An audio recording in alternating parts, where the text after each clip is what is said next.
ఈ మతిమరుపు తలనొప్పి ఏమన్నా కనెక్షన్ ఉందా, లేకపోతే ఈ మతిమరుపుని అసలు ఎందుకు వస్తుంది, ఎలా తీసేయచ్చు? మతిమరుపు అనేది దానికి కూడా కారణాలు చాలా ఉంటాయండి. ఓకే, కొంచెంమంది యంగ్ వాళ్ళలో మతిమరుపు వచ్చింది అనుకోండి, సో కొన్ని రకాల కండిషన్స్ అవి. ఓకే, అది థైరాయిడ్ కానివ్వండి, B12 కానివ్వండి, ఓకే, వాళ్ళు వాడే కొన్ని డ్రగ్స్ వల్ల కూడా, ఓకే, ఆల్కహాల్, కొన్ని అడిక్షన్స్ వల్ల కూడా మతిమరుపు అనేది వస్తుంది. దాంట్లో one of the reason stress కూడా ఉంటుంది. అట్లా స్ట్రెస్ ఎక్కువైనప్పుడు వాళ్ళు సరిగ్గా ప్రాపర్గా ఫోకస్ చేయరు. సో ఫోకస్ చేయకపోతే వాళ్ళకు రిమెంబరింగ్ పవర్ అనేది కొంచెం తగ్గుతుంటుంది. మతిమరుపుకు హెడేక్కు రిలేషన్ ఓన్లీ కొన్ని కండిషన్స్ ఉంటాయి. కొంచెం మందికి తలలో ట్యూమర్స్ ఉంటాయి, తర్వాత బ్లడ్ క్లాట్ అవుతుంటుంది. సో దానివల్ల వాళ్ళు ఆ టైంలో మర్చిపోతుంటారు జరిగిన విషయాలు.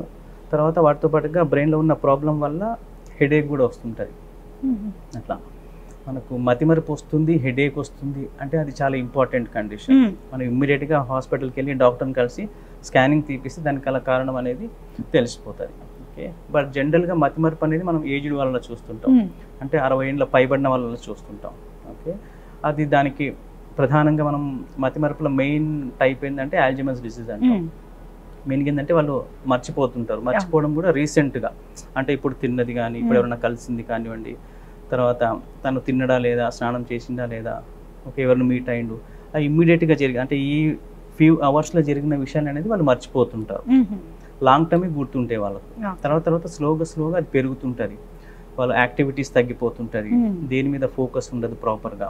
తర్వాత వాళ్ళు చేసే రెగ్యులర్ హ్యాబిట్స్ని కూడా వాళ్ళు అక్కడ నుంచి విత్డ్రాల్ అయిపోతుంటారు. సో దాని మీద ఇంట్రెస్ట్ తగ్గుతుంటుంది. కొంచెంమందికి పేపర్ చదవడము, న్యూస్ చూడడము, ఇవి హ్యాబిట్స్ ఉంటుంది. ఆ హ్యాబిట్స్ తగ్గిపోతుంటాయి. తర్వాత నలుగురిలో వెళ్ళి కలవడం తగ్గిపోతుంటుంది.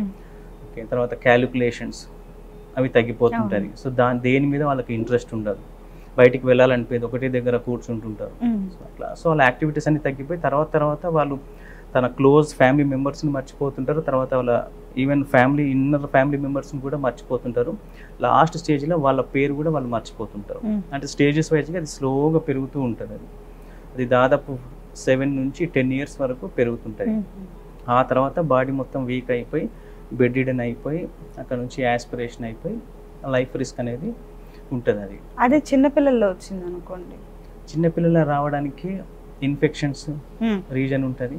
తర్వాత బ్రెయిన్లో ఏదన్నా క్లాట్ కానీ, ఏదైనా బ్లీడ్ కానీ వచ్చే ఛాన్సెస్ ఉంటాయి.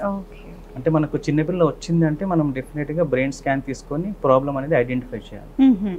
ఎందుకంటే కొన్నిసార్లు treatable, we can treat it అట్లా. సో మనకు ఫస్ట్ కూడా ఎప్పుడైనా మెమరీ ప్రాబ్లం వచ్చిందంటే మనం ట్రీట్ చేయగలుగుతాం లేదనేది కొన్ని కండిషన్స్ వల్ల మనకు తెలిసిపోతాయి. సో దానికి ఇన్వెస్టిగేషన్స్ చేస్తాం. ఇన్వెస్టిగేషన్స్లో మనకు ఈ ప్రాబ్లం నుంచి వచ్చిందంటే దాన్ని ట్రీట్ చేస్తే ఆ మెమరీ అనేది కూడా మనం ఇంప్రూవ్ చేసుకోవచ్చు. బట్ ఓల్డ్ ఏజ్లో నుంచి వచ్చింది అనుకోండి, సో అది ట్రీట్మెంట్ అవ్వదు. ఆల్జీమర్స్ దానికి ట్రీట్మెంట్ లేదు. కొంతవరకు మనం ఆ తీవ్రతను తగ్గించవచ్చు. కొన్ని మెడికేషన్స్ వల్ల మనం మెమరీ ప్రాబ్లం అనేది కొంత ఇంప్రూవ్ చేసుకొని ఆ ప్రోగ్రెషన్ అనేది డిలే చేస్తాం. అట్లా తర్వాత ఇంకా కొన్ని మెథడ్స్ నుంచి వాళ్ళ క్వాలిటీ ఆఫ్ లైఫ్ అనేది మనం ఇంప్రూవ్ చేస్తాం. అట్లా అంటే క్వాలిటీ ఆఫ్ లైఫ్ అనుకోండి, సో ఇప్పుడు వాళ్ళకు మర్చిపోతుంటారు. సో మర్చిపోయినప్పుడు వాళ్ళు ఎక్కడంటే అక్కడ కొన్నిసార్లు ఏంటంటే వాళ్ళు యూరిన్ పోసేది కూడా వాళ్ళకి తెలియదు అన్నమాట, కంట్రోల్లో ఉండదు. వాళ్ళు బాత్రూమ్కి వెళ్ళిపోయాలని కూడా వాళ్ళు మర్చిపోతుంటారు. కాబట్టి ఎక్కడెక్కడ చేసేస్తూ ఉంటారు, ప్రాపర్గా బట్టలు వేసుకోరు. సో వాళ్ళు కంపల్సరీ ఒక కేర్ టేకర్ కానివ్వండి, తర్వాత ఒక ఫ్యామిలీ మెంబర్ కానీ పక్కన ఉండి వాళ్ళని చూసుకుంటూ ఉండాలి. అట్లా సో వాళ్ళని బయటకు తీసుకెళ్తుండాలా, మాట్లాడిపిస్తుండాలా, కొత్త ఎన్విరాన్మెంట్కి తీసుకెళ్తుండాలి, ఆ ప్లేసెస్కి అలవాటు చేపిస్తుండాలి. బ్రెయిన్ ఎప్పుడు కూడా ఏదో ఒక దానికి ఎంగేజ్ చేస్తుండాలి. ఫ్రీగా ఉందనుకోండి బ్రెయిన్ యాక్టివిటీ తగ్గిపోతుంది, వాళ్ళ యాక్టివిటీ కూడా తగ్గిపోయి ఇంకా మెమరీ ప్రాబ్లం అనేది ఇంకా పెరుగుతుంటాయి. సో అందుకని వాళ్ళు కొత్త ప్లేసెస్కి వెళ్ళి కొత్త పరిచయాలు చేపిస్తూ కొత్త హ్యాబిట్స్ని అనేది వాళ్ళకి అలవాటు చేస్తుండాలి. వాళ్ళకి మ్యూజిక్ అలవాటు చేస్తుండాలి. పిల్లలకు వాళ్ళ గ్రాండ్ చిల్డ్రన్స్ ఉంటే వాళ్ళకు క్యాలిక్యులేషన్స్ కానివ్వండి, ఏదో ఒక యాక్టివిటీస్ అనేది చేస్తుంటే బ్రెయిన్ అనేది యాక్టివ్గా ఉంటుంది, షార్ప్గా ఉండి మెమరీ ప్రాబ్లం అనేది పెరగకుండా ఉంటుంది.